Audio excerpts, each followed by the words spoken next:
Okay, so welcome everyone to I think this is week 4 in our alumni career education series. And this week, our topic is careers in sustainability and ESG. I've gathered some amazing Wake Forest alums who are working in this space to talk about why they chose a career or if that career chose them in sustainability and provide some real examples of the types of projects that they're working on and the impact that they have. Before we really dive into hearing from the panelists, I did want to also mention that there's another panel on this same topic next week, and it's sponsored by the Office of Sustainability. So this one is sponsored by Market Readiness and Employment or the Career Center, right? And the panel that's next week is sponsored by the Office of Sustainability. And so I wanted to make sure that everyone was aware of this panel. It's next Tuesday at 5. And here's the QR code that you can scan to register. It's not in Handshake like most of our programs are. So you'll need to scan this and register via Eventbrite. I also wanted to just make a shameless plug on next week's career education event. It's a big one. It's Careers in Sports. And so we're actually going to have some guest facilitators and do some breakout groups because we've gotten such great response from panelists and students. Very popular subject. And so that one will be next Wednesday, 5 o'clock. You can register in Handshake, just search on Careers in Sports, and it should come right up. And so I'm so thrilled to have our guest panelists with us tonight. As for those of you who don't know me, I have just started a new job over in the business school after 12 years of being a career advisor for students. They've asked me to work on career development for our alumni from the School of Business. And so I thought I knew a lot of alumni before I started this job. And in the last 5 months, it's just been overwhelming. The new connections that I've made and the breadth. I knew our alumni network was fierce, but it's even more. It's clear now than ever that our alumni will always say yes if we can get their attention and they have the time. They will say yes. So for those students who are on this call, know that the panelists who are participating tonight, as well as those panelists, right, that are going to be on the panel next week, they've all raised their hand and they've said they want to help.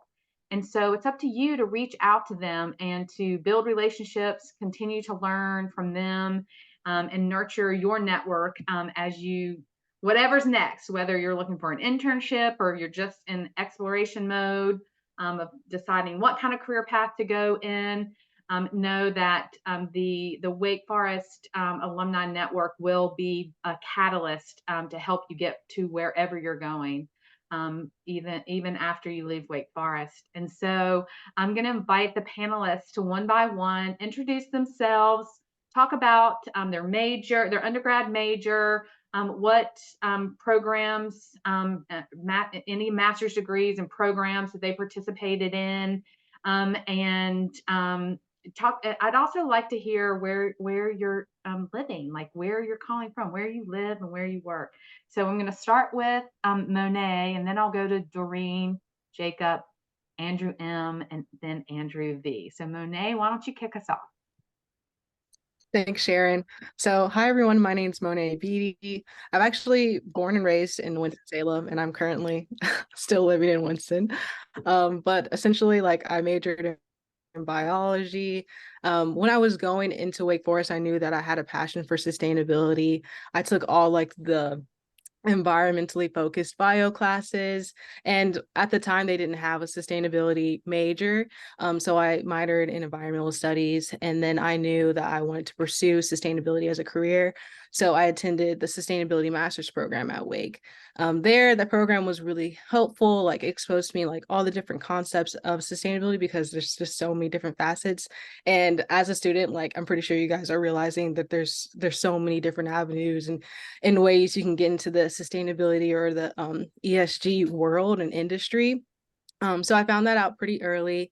After grad school, I was working at a environmental nonprofit, and I enjoyed my time there. Then I moved on to do like some consulting work with actually one of my professors that I met at the grad program. So I worked with him for a while, and now I'm currently a sustainability manager at a tech company. So essentially, in this role, I'm a carbon accountant. So I calculate companies' scope 1, scope 2, scope 3 footprints. And I did actually in grad school, I did do an internship where I learned how to do those calculations. You know, you are scrubbing from utility bills, and it's a lot of data analytics and things like that, and just work in Excel. But yeah, it's been an eye-opening experience. You know, getting to work with clients is probably like my favorite part of the job. Like, you're kind of meeting them where they are. Some clients are like, I don't want anything to do with this, and you know, you gotta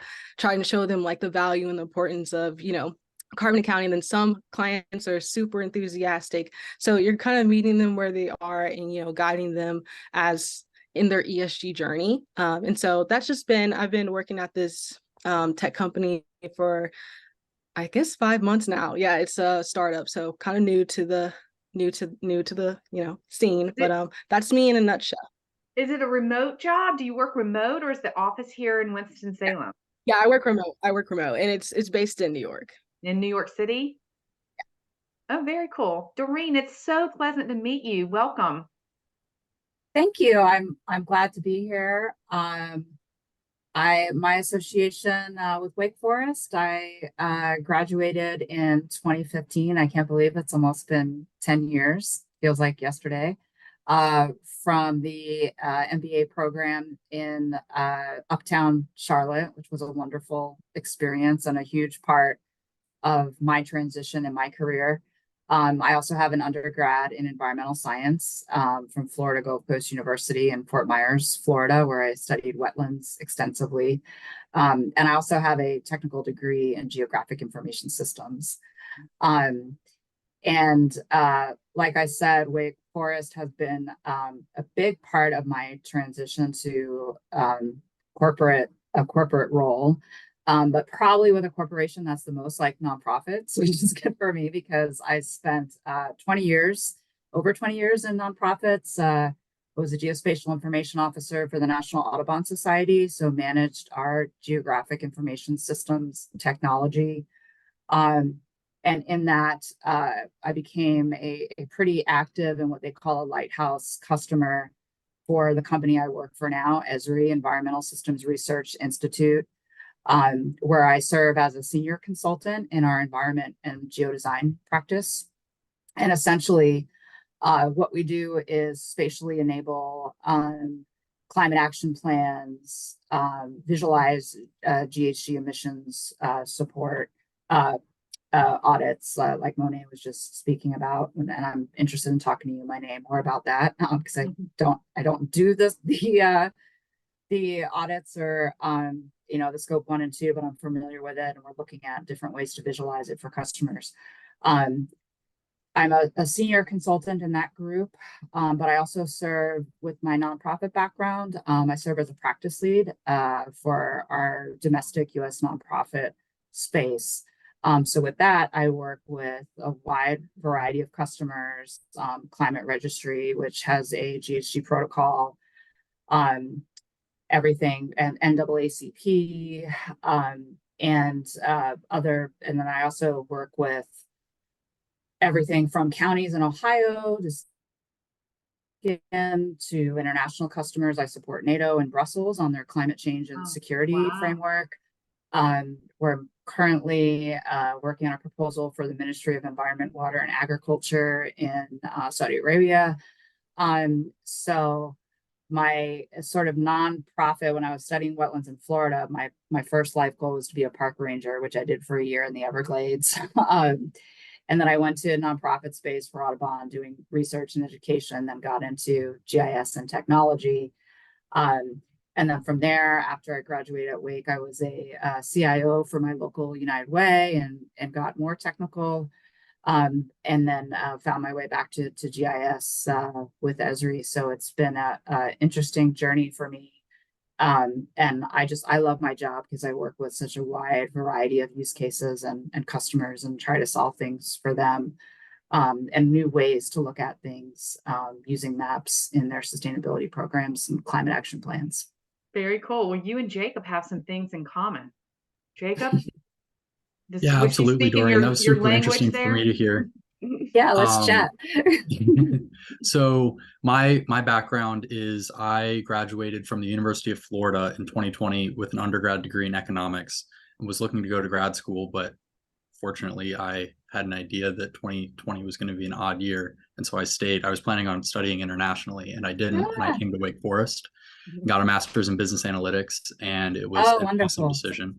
Yeah, that's a good part. Yeah. And so I had the pleasure of having Sharon be my career advisor there. Congratulations on the new role, Sharon. That's awesome. You. Thank you. And so after I graduated from Wake Forest in 2021, I went to work for Ernst & Young. And my journey through sustainability was kind of branching as well.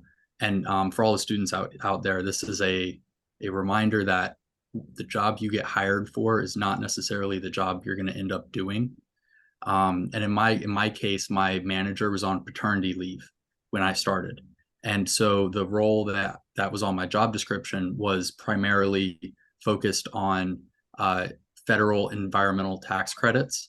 And at that point, it was the Build Back Better Act that everybody was interested in. And so there was a team in place working on that. And when I started, they were kind of slow and my manager was on paternity leave. And so a different manager took me under his wing and taught me how to do site selection, which is economic development consulting from the company's perspective, to best identify the location to build a factory, usually, or expansions, distribution centers, Site data selection. centers, stuff like that. Yeah. Very GIS heavy. And because of my connections and affiliations with the other team, I was able to bring in the environmental tax credit component of that, which became massive when the Inflation Reduction Act was passed. And my role on that team was the data analyst. And so I had to teach myself GIS from scratch. And Dorian, I don't know if you know this or not, but EY audits Esri. And so we had limited functionality with what we could do. So I had to teach myself GIS analytics without using ArcGIS, which side note on that. So I did that for 2.5 years. I saw many $billion+ projects, mostly around green energy investments. And one of our primary factors that we looked at was the renewable energy mix on the grid. And so I got more in the weeds than I probably would have liked to in different renewable energy technologies in different parts of the country and what it takes to get a grid interconnection if you're in Texas versus Georgia versus, somewhere out west. And it was very enlightening to me.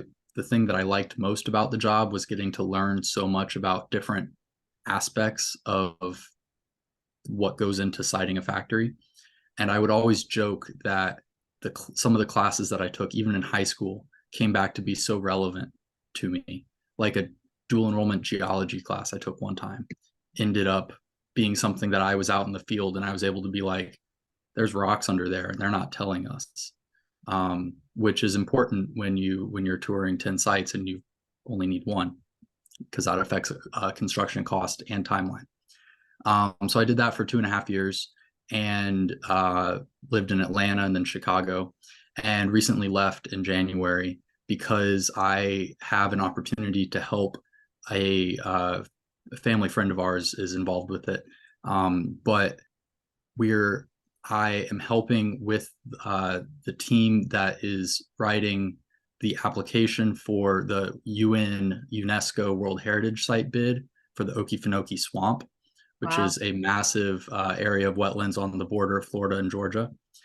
And so because of my experience with site selection, I am putting together business resource guides and economic development consulting for the region to be able to support that bid application, because the thing that they lack there is infrastructure and business resources to be able to capitalize on the increase in tourism that's expected via the World Wow, Heritage Site Jacob, process.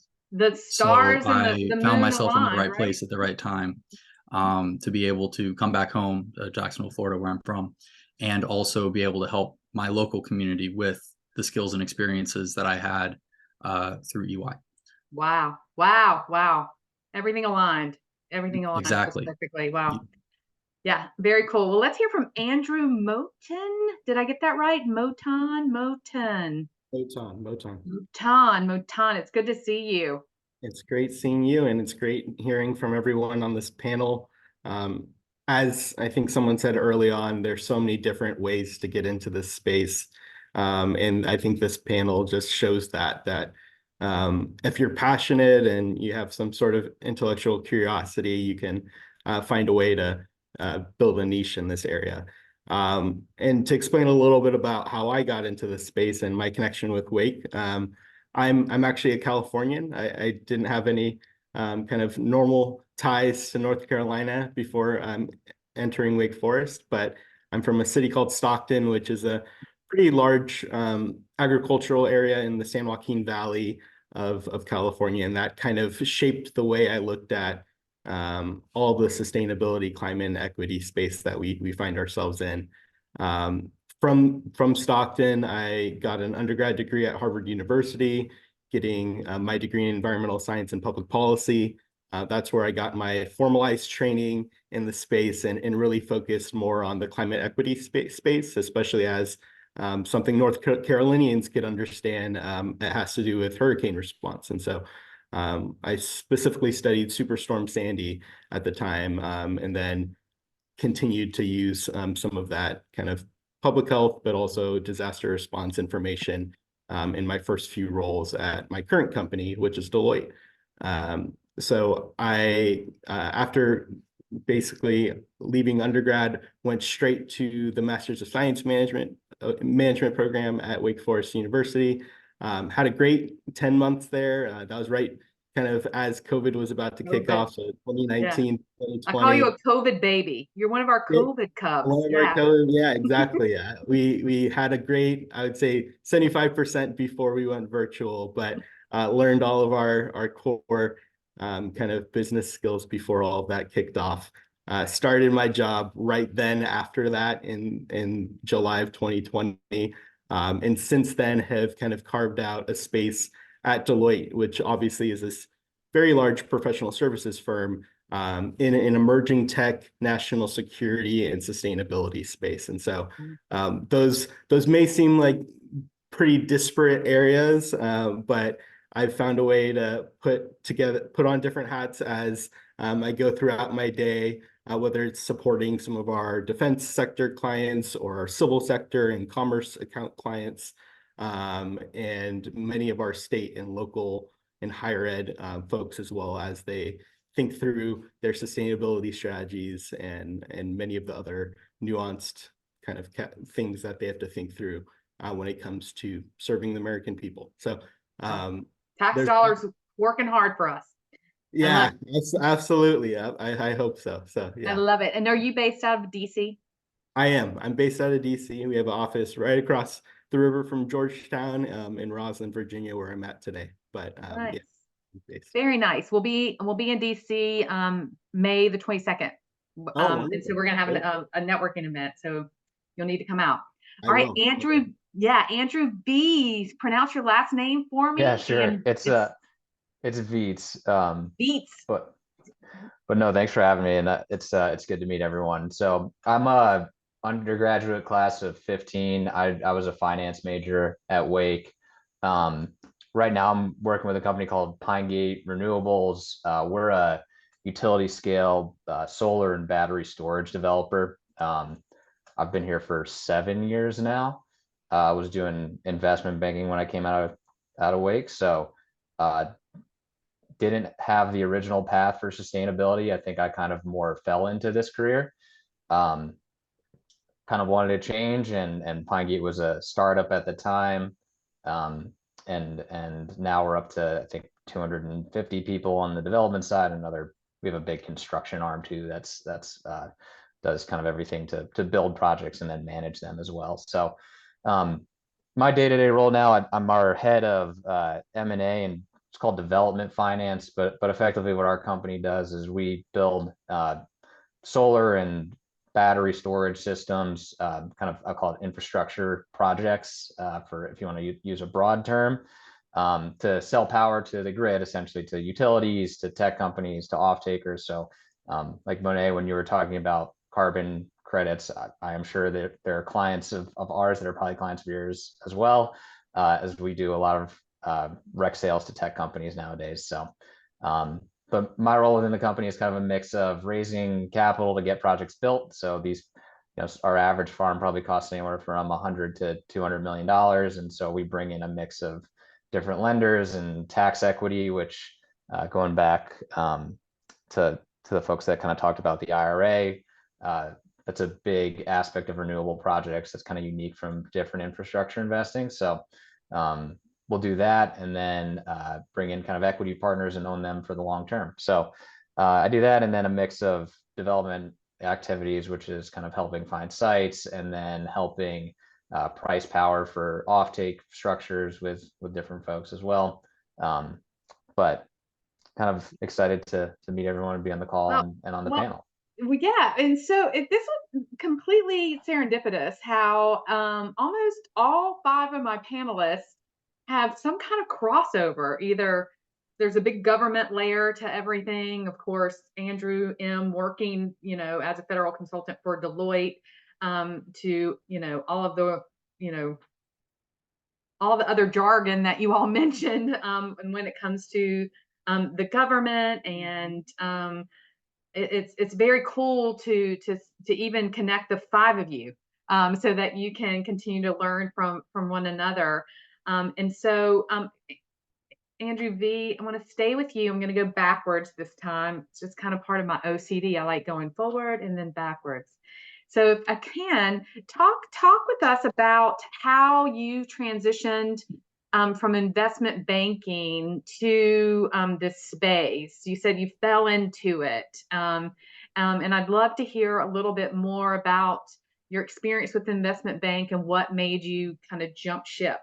Sure. Yeah, that's a good question. So I think at the time, kind of like I'm sure most folks, being a few years out of college, was kind of looking for a new role. And I honestly just happened to meet the person who's now our CEO, who had a job opening and needed someone with some finance background. I was doing some advisory for power and infrastructure groups, so I had a little bit of background, but more on like the midstream, upstream kind of oil and gas side of the business, which has some of the same characteristics, but renewables at the time, I think it's, a much higher growth part of the power sector than kind of traditional generation now. So when I made the switch, solar was definitely at a very small scale. Like the projects you normally saw, unless you're in California, were getting built, I'll call it $5 million to $10 million at a time. Whereas now I think you're seeing the kind of majority of the commercial scale solar industry is in that, $50 to $200 million at a time range. It's just really jumped a lot. So back in kind of 2017, I'd say the industry wasn't really nascent, but it wasn't as cost competitive as other power. So over time, it was a good opportunity to be kind of early in my career, and also making that switch where there weren't a ton. It wasn't as big as it is now.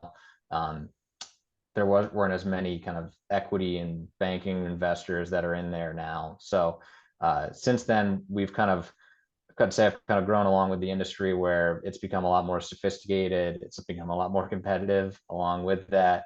But kind of gone to figure out how to develop projects, how to complete our assets, which are mainly solar farms, and get them onto the grid.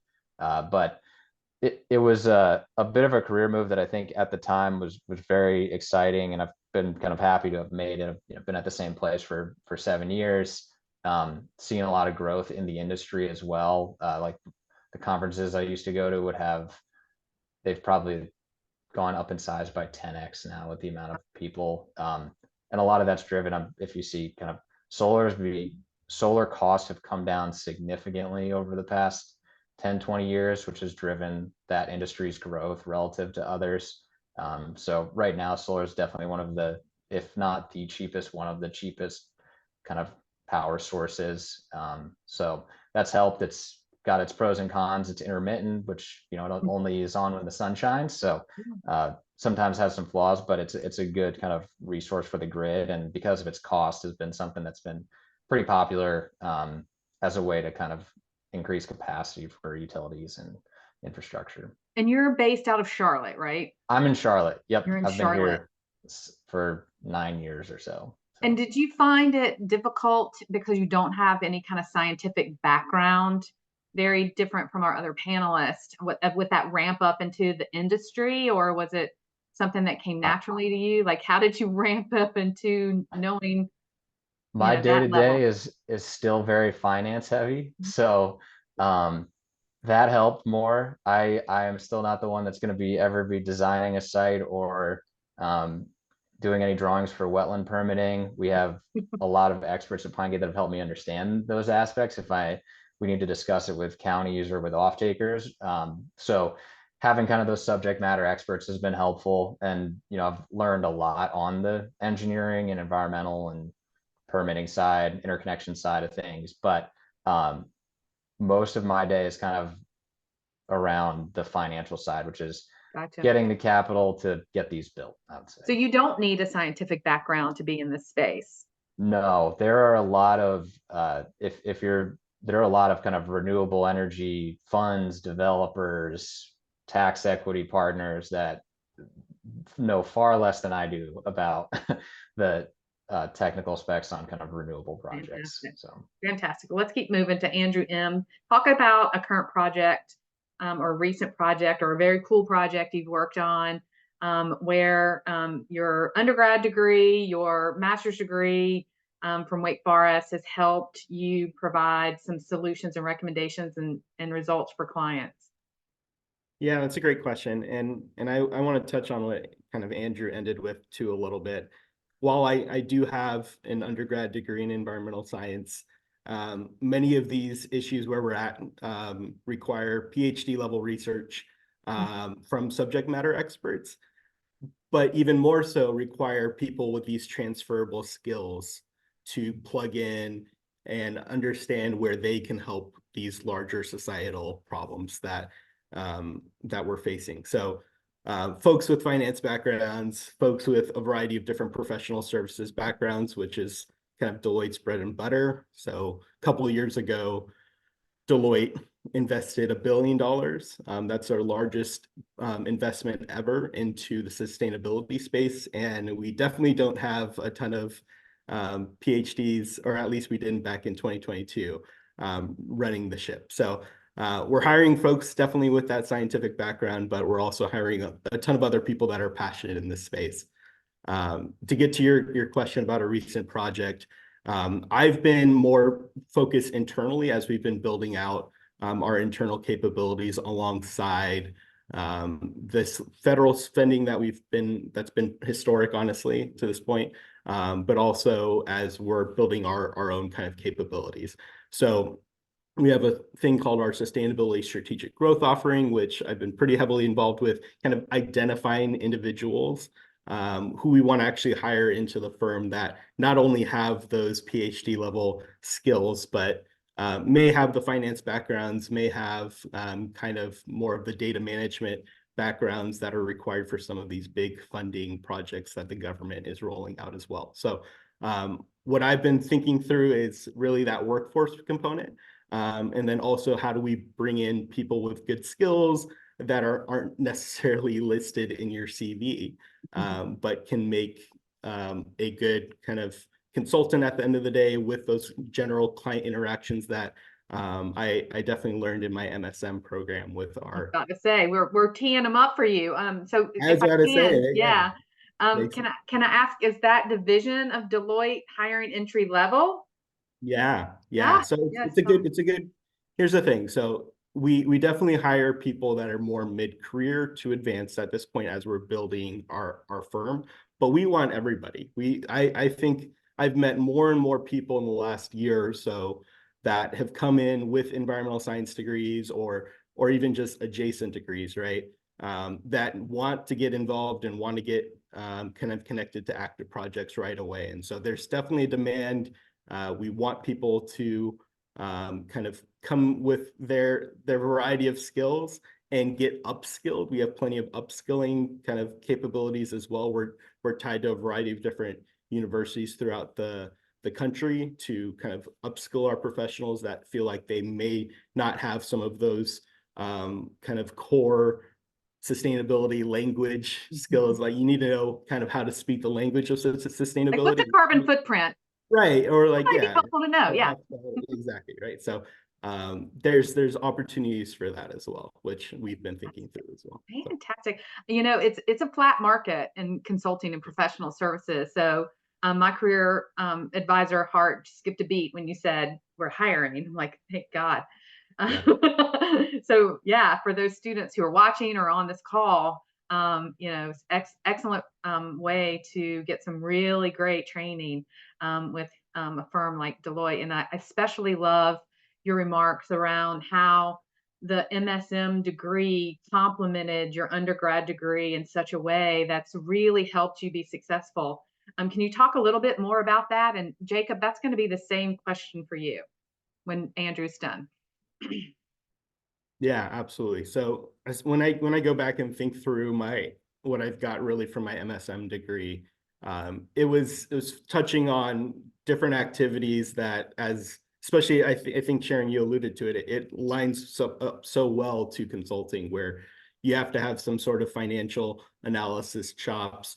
You need to know kind of the managing people kind of capability there as well. You need to know somewhat of an accounting kind of perspective of looking at things as well. And then finally, your data chops at the end of the day too. So outside of that, though, I would say I generally kind of developed connections. And when I was at Wake Forest, I was pretty honest that I wanted to kind of enter this behemoth of a company that is obviously providing great professional services capabilities, but stay true to the kind of the sustainability backbone that I had in undergrad.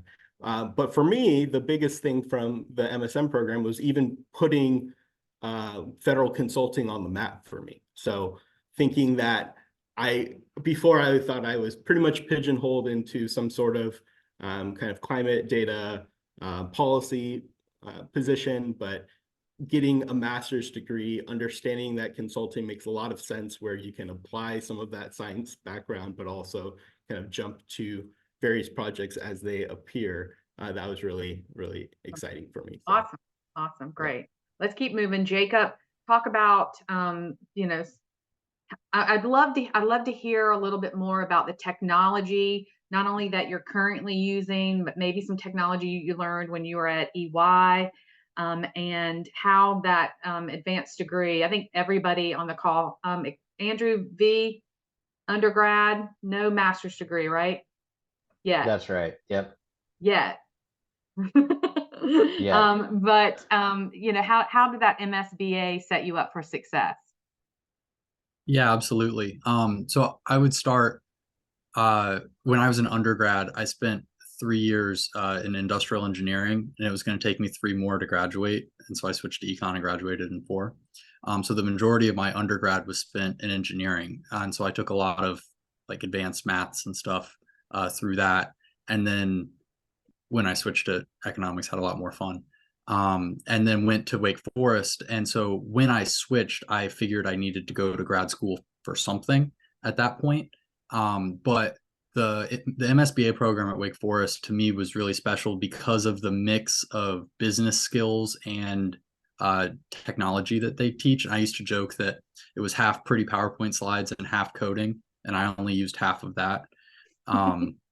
but it is really important to just get the fundamentals of professional presentations down. PowerPoint, how to format a PowerPoint makes a world of difference, and Excel basics and how to format an email, stuff like that. But then specifically for MSBA, the coding work that we did, of course, as soon as I went into the workforce, I had to learn different programs and whatnot. I think that's to be expected, but it teaches you how to think about it. And like a language, once you learn one programming tool, all the rest come more naturally to you, because you can relate the functions to different things, and you might not know where the button is, but you know what you want to do. And so that was, in my mind, was the most valuable part. And then once I started doing more GIS work, I ended up using Alteryx a lot. And it is a phenomenal tool for anyone who's thinking about learning something, Alteryx, because once you build what's known as a workflow, it's built. And what I realized was, if you don't change your input data architecture and your workflow is already built, it's going to do the same thing every time. And so it allowed me to build a toolkit that then I was able to have on hand. And over time, people knew to come to me for certain things. And that was really my niche, both within my group, but also in the broader organization. And by the time I left, I had 6 or 7 hats that I would wear, depending on who emailed me for something. Nice. And so that, I would say, is the difference maker that the MSBA program provided to me, was both the way to think about technology and an introduction to professional formatting more than anything, to tell you the truth. Nice. Mm-hmm. Doreen, I'd love to hear from you about just kind of a more broader view of the space that you're in, right? And we'd love to hear a little bit more about some projects that you and your firm are working on, and how students can then get plugged in. Like, if are there internships? Are there full-time roles? Yeah. So Esri, first and foremost, is a software company. We build ArcGIS. We are known for being very mission oriented. We have a nonprofit program where you can get software at like 90% off. We have internship programs in services. Generally, you have to have some GIS background because you might be supporting projects and building things. But we are hiring a lot right now, especially in our business development group. And that's how I came into the organization initially. I'm a lot older than a lot of people on this panel. And, when I graduated my undergrad in 2000, and sustainability wasn't really the space it is today. A lot of what's driving it is, decisions being made about the SEC and, ESG being part of stock valuation and finance driven and risk management for climate change. So when I was in the space, I was using our technology for conservation planning in the nonprofit space for Audubon Society, and started doing predictive analytics around how bird ranges might change. And, so far off base from what sustainability is today, but I had obviously tons of transferable skills. But first and foremost, my organization is a software company. We build and sell ArcGIS. And I came in business development because when I was at United Way, we co-launched a product with Salesforce, and we had exclusive selling rights, but not a lot of people work at United Way to sell software. So since I was in IT, everyone was like, well, you can talk about this. You start selling software. And I was selling this product that I kind of thought was cool, and did really well at it. And Esri is always hiring account managers where you develop deep relationships with customers. We're hiring a lot right now in the local government, state and local government space that supports using GIS in county, cities, and state agencies. And I'll tell you, it's hard to find a city or a county or a state in the country that doesn't use ArcGIS. And they apply it to interesting things. A big thing they're applying it to right now, DOTs, in the state agency world. Public works and cities, planning commissions at counties are all doing resiliency planning. So a lot of the work that I support is around understanding exposure to climate hazards, and then risk and vulnerability to specific structures, and assets to understand, what the risk is for different climate hazards under different climate change scenarios, whether there's SSP or RSP pathways. And that's a big space we're active in right now. Also scenario planning. So a lot of these government organizations are writing climate action plans where they're looking at risk and they're deciding, which bridges they're going to invest in because they're the most sensitive or vulnerable to a climate hazard like flooding. But also the other side of the coin is mitigation strategies, now called nature-based resilience. I still call it all conservation because I'm an old hippie. But tree planting programs, and we build technology that allows you to build composite indexes where you can say, I want to find the neighborhoods in my city that have a lack of tree canopy.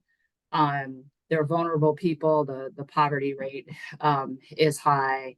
And, maybe there's older people there that are vulnerable as well. So that if I make an investment on planting trees, I know that, the most vulnerable people are going to be served. So impactful. In response to extreme heat as a climate hazard. So yeah, we are actively hiring esri.com/careers. I'll give a little promo. All over the country. We are based out of Redlands, California. I'm based out of Columbus, Ohio, where we used to have an office. We do have remote positions, but we have offices in Minneapolis. We have a huge office in Charlotte that is actively hiring right now. So I can get anyone in touch that's interested. Our account management roles are everything from entry level, new account manager, to mid-market accounts, to senior level, working bigger accounts. So it's we always say high impact, low debt. We're zero debt privately owned company. So we're very solvent. If anyone has questions about Esri and opportunities, please reach out. Get ready. Monet, let's hear more about Green Point Technologies, right? Green Project, yeah. Green Project, Point Project. I'm so sorry. Green Project Technologies and some projects that you're working on. Yeah, so as I was saying, I calculate scope 1, scope 2, scope 3 emissions, and essentially I'll just give it a breakdown if someone on the call is not familiar with that. But scope 1 is essentially coming from your emissions that fuel is being combusted on site. So that's if you have stationary combustion, backup generators, if you have natural gas hookup, if you have mobile combustion, a mobile fleet of vehicles, that's all going to fall under your scope 1. Scope 2 is if you're purchasing your utility from a provider. So Pine Gate Renewables, what Andrew was talking about, if they have, you're going to be pulling, that's going to fall under scope 2. And then, or if you're using Duke Energy, that's all going to fall under scope 2. And then scope 3 is attached to your supply chain, which can get very nuanced. It's the largest footprint. It's going to be your biggest amount of emissions when you really go into it. It's going to be including your purchased goods and services. It's going to include your upstream and downstream leased assets. So it gets really in the nitty gritty when you start considering scope 3. But reporting is super important because there's laws that are requiring you to for companies that are over a certain amount of or making a certain amount of money to report on their greenhouse gas emissions. So it's definitely a growing field. And just to talk more about the calculation portion of it, thankfully I work for a software company, so we have emission factors that kind of do that calculation for you. Essentially, I'm grabbing the data, asking those operational questions for the company. Do you have a mobile fleet, or how many facilities do you have, and what resources are at those facilities? Do you have natural gas? Do you have a backup generator? And just kind of understanding the full wide range of the capacity of the organization or the company, and then from there tailoring the data requests. So that's kind of like my day to day, is just really trying to get like the full understanding of like what the company encompasses, and then from there, you know, having those data requests and then cleaning the data so that it can be uploaded to platform. But yeah, emission factors are essentially like what's converting like that kilowatt hour, that total kilowatt hour usage into CO2 emissions. And so like after those several different categories that I listed, you're looking for like that one big number in metric tons. And it's like this long process. And then like you get that one number, like, okay, well, here's your carbon footprint. And then so that's kind of like in a nutshell, but project management is like very important because oftentimes I'm managing like 10 to 15 accounts at the same time, and calculating for them. And so what makes Green Project kind of interesting is that, you know, we have a dashboard, it's a platform, so companies are able to like see their year end progress, so from 2021 to 2024, you know, now, and see like, okay, how are they looking, how are they doing, and are their decarbonization aspects working, you know. Very cool. Very cool. I always think, how am I going to fill a whole hour? And then I get up to, it's like, oh my gosh, it's almost 6 o'clock. And so I'm fascinated about this topic, and I can only imagine students who are even a little bit interested in this topic are going to super geek out over this. And I want to leave some time for Garrett and Tiani to ask some questions. But before I get them, so Garrett and Tiani, y'all think about questions that you have for the panelists. And Monet, we'll start with you and go back the other way. And best, like, think about, it hasn't been that long since you graduated undergrad. So think about yourself as an undergrad, right? And what kind of advice would you give to a current student who really wants to be in the space? How should they go? How should they approach it? And what advice would you give yourself? Yeah, definitely to stay open-minded and not put yourself in a corner. So I had like a very like loosely idea, like, oh, I want to work in sustainability. Like if you would have told me when I was a senior in college that I was going to be a carbon accountant, I'd be like, wait, what? No way.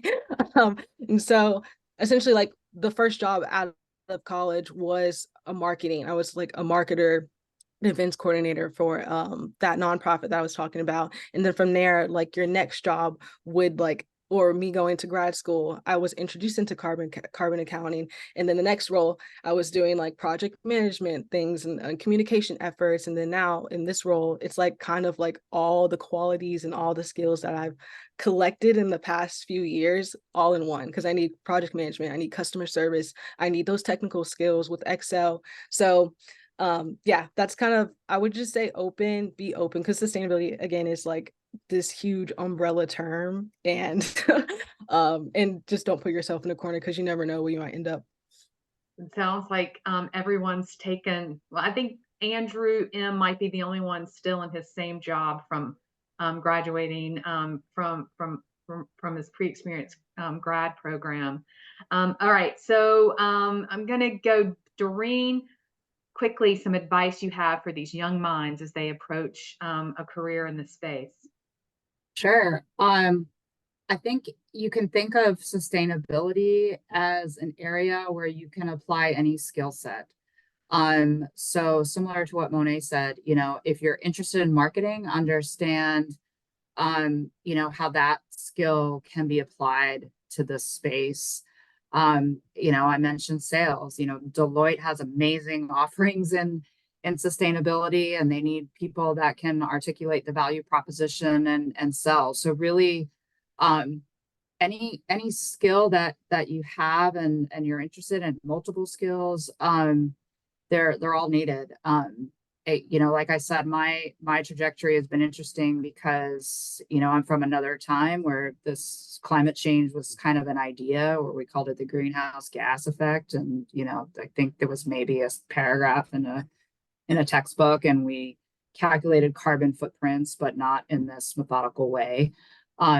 So really, you can think of any role in a business. Sales, consulting, accounting is a big one too, if you like numbers. You can apply really any skill set to sustainability. You know, most organizations have a reach back or someone vetting, you know, the science of how they're doing it. You don't have to be a scientist. But I agree with Monet. Keep an open mind. Think about roles that you like to do. And then it's just applying it to different organizations that are have sustainability programs or serving customers that do. Well, very good. Jacob, what kind of advice would you give yourself 3 years ago? I hate to beat a dead horse, but keeping an open mind is what I was thinking of as well. But I'll come at it from the angle of don't turn anything down. Even if you have you have an internship offer or something and it's not exactly what you thought you might want to do, it is worth doing just for the experience of doing it, such that you know if you will like it or not. And not liking it might be the most valuable thing that you can learn from an internship. It's great advice. So keep an open mind. You don't know where your path's going to lead you, and it very rarely will be linear. And take things as they come, and take every chance you get to learn. Pick up certifications if you can along the way. It helps. Yeah. And awesome. Best of luck. It's wild out there. Andrew M., what kind of advice do you have for these young minds?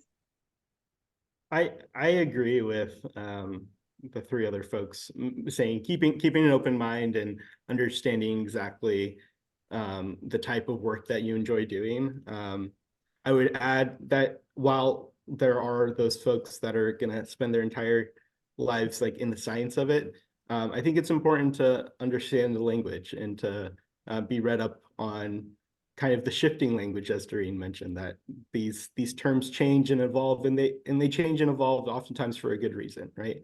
Either updated science or an understanding that these things are often interconnected.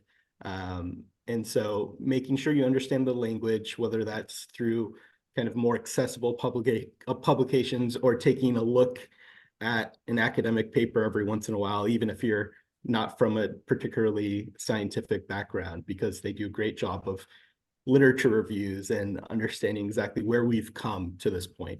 And so I would say having that understanding of the language, the words, it helps you work across oftentimes these cross-functional teams. And so great advice. Great advice. All right, Andrew Weiss, let's hear some advice from you. I would say, especially for careers in sustainability, kind of trying to follow policy as much as possible, even if that's not your kind of main area of expertise. I'm sure everyone on this panel probably has their day-to-day heavily influenced by what's going on in Washington. And so seeing what they're promoting, kind of trends in the industry, like, for example, there are some really good podcasts that I listen to in the energy industry. There's a lot about, you hear of green hydrogen revolution, and if that's going to be something that is kind of how renewables gets done.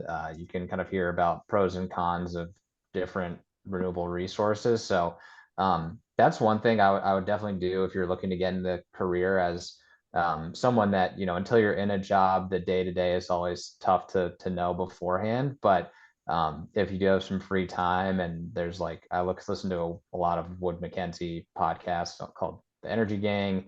There's a lot of other ones out there if you just search for something you're interested in. It sounds simple, but it's something that can be easy to do, and you start picking up more and more on what's going on, both from a policy perspective, different technologies. You might hear about something that you're more interested in and other than something else.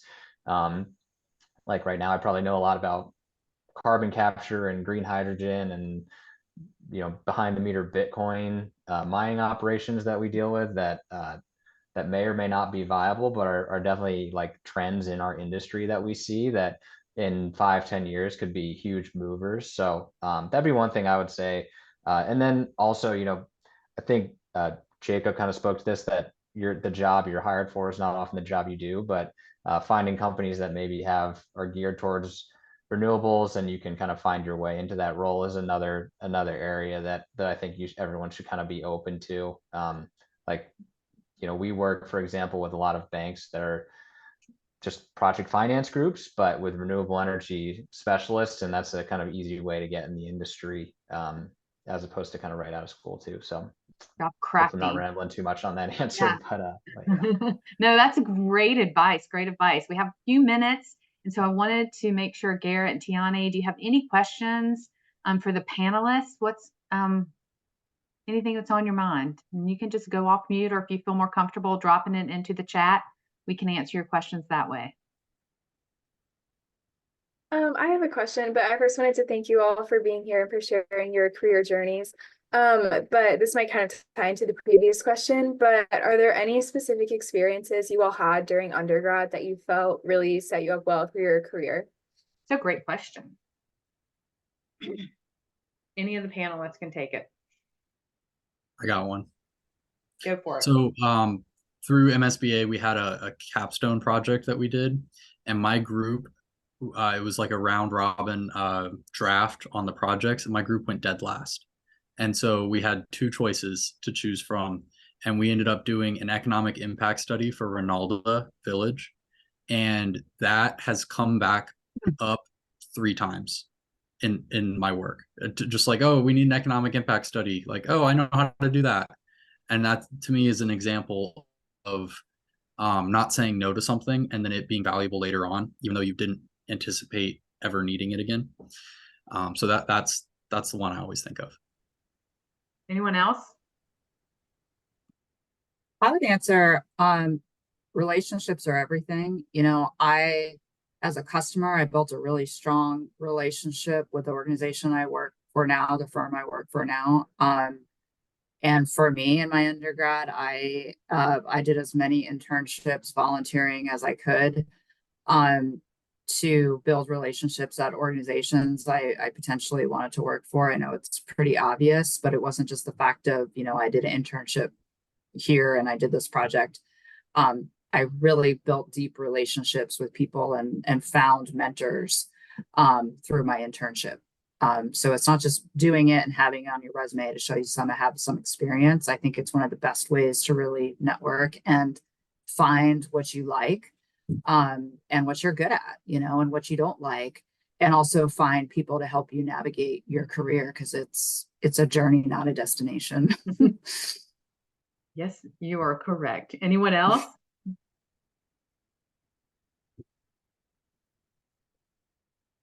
Let's see. Tiani's question is, my question, what kind, hold on, my mouse decided not to work right at the right time here.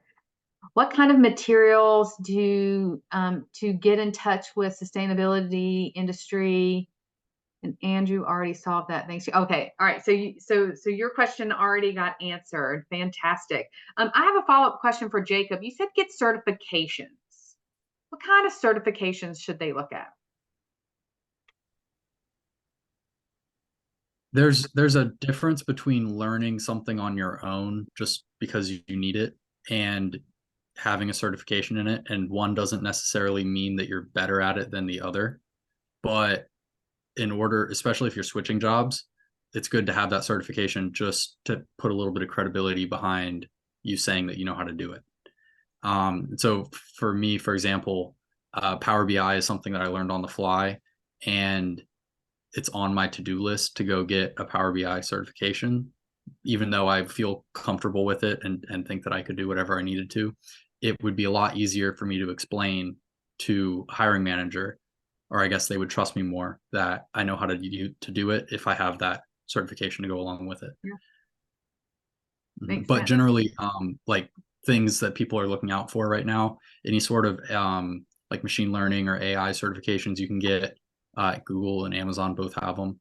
And then software tools, even Excel, if you come across an Excel boot camp or something and you just get that little check by your name, it may or may not make a difference, but it might. Can't sleep on Excel. Cannot sleep on it. It's gonna always it be runs the something. world. Yeah. It still does. Yeah.